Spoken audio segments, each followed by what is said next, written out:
Hello दोस्तों, नमस्कार। दोस्तों, आज की कहानी है पछतावा। मैं आशा करता हूँ कि ये कहानी आपको ज़रूर पसंद आएगी। तो चलिए बिना देर किए हुए हम आज की कहानी को शुरू करते हैं। सुजय, तुम इन कागज़ों पर अपने दस्तखत कर देना। ये कैसे कागज़ है? पढ़े लिखे हो, आराम से पढ़कर साइन कर देना। नीला अपने आंसू को पोंछते हुए कॉलेज के लिए निकल गई थी। सुजय ने कागज़ों को शरारती निगाह से देखा तो तलाक के कागज़ देख वो चौंक उठा। सुजय ने प्यार से बेटी को अपनी बाहों में समेट लिया। नीला, तुम ऐसा क्यों कर रही हो? वो बेटी के बिना कैसे रहेगा? यह सोचकर ही वो भयभीत हो उठा। नीला इतना बड़ा कदम उठा लेगी, यह तो उसने सपने में भी नहीं सोचा था। वही सोफे पर लेट गया, तभी गुंजा की आवाज़ आई उसके कानों में। डियर, आज मुझे पार्सल जाना है, अपना कार्ड मुझे दे दो। वो कसमसा उठा था, परंतु उसको मना करने की उसकी हिम्मत ही नहीं थी। इश्क में सचमुच उसे निकम्मा बना दिया है। उसे अपनी हालात पर तरस आ रहा था। नीला जैसी सुलझी हुई पत्नी और प्यारी सी बेटी परी के होने पर भी उन्होंने अपनी गुंजा के प्यार में पड़कर अपने जीवन की सुख शांति में अपने हाथों आग लगा ली। वो मन ही मन नाराज होकर सोचने लगा, नीला तलाक लेकर अकेले रहेंगी तो आटे दाल का भाव पता चल जाएगा। और उसने उठकर कागजात पर साइन कर दिया। जब परी पैदा हुई थी तो मदद करने के लिए नीला ने अपनी चचेरी बहन गुंजा को बुला लिया था। गुंजा शौक और कमसीन थी। जल्दी ही जीजा साली की छेड़छाड़ उतरंग रिश्तों में बदल गई। एक रात जब किसी फुसफुसाहट से नीला की आँख खुल गई और बगल में पति को नहीं पाया तो वह परेशान हो उठी।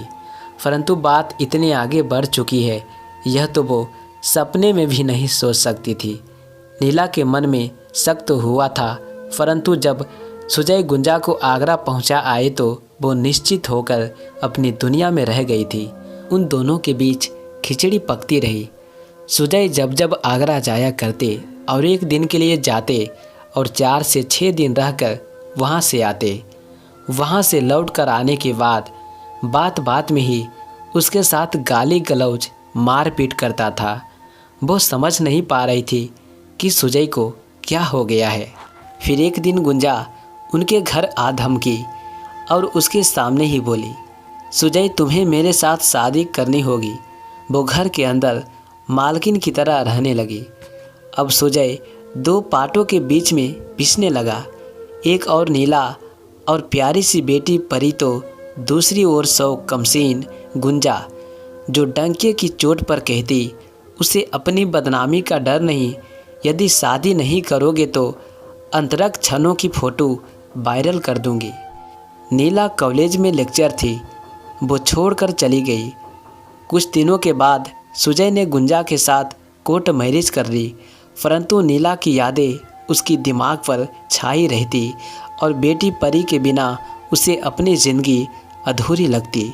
गुंजा सुजय को अपने इशारों पर नाचती और उनके पैसों पर ऐश करती। एक सुबह जब वो और गुंजा बालकनी में बैठकर सुबह की चाय पी रहे थे, पेपर में नीला की फ़ोटो देख उसकी निगाहें उस पर टिक गई थी। वह पढ़ने लगा।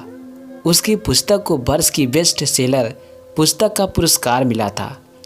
उसने मन से कहा था, मैंने अपने जीवन की आपदा को अवसर में बदल दिया। यदि सुजय और गुंजा के प्यार को देखकर तलाक ना लेती और टूटकर हार मान लेती तो मेरे जीवन में यह अवसर कभी ना आता। सुजय उठकर तेजी से नीला को बधाई देने के लिए चल पड़ा था। आज उसे अपनी करनी पर पछतावा हो रहा था। तो दोस्तों, मैं आशा करता हूँ कि ये कहानी आपको ज़रूर पसंद आया होगा। अगर आपको अच्छा लगा होगा तो प्लीज़ वीडियो को लाइक, कमेंट, शेयर करिए और मेरे चैनल को सब्सक्राइब कीजिए।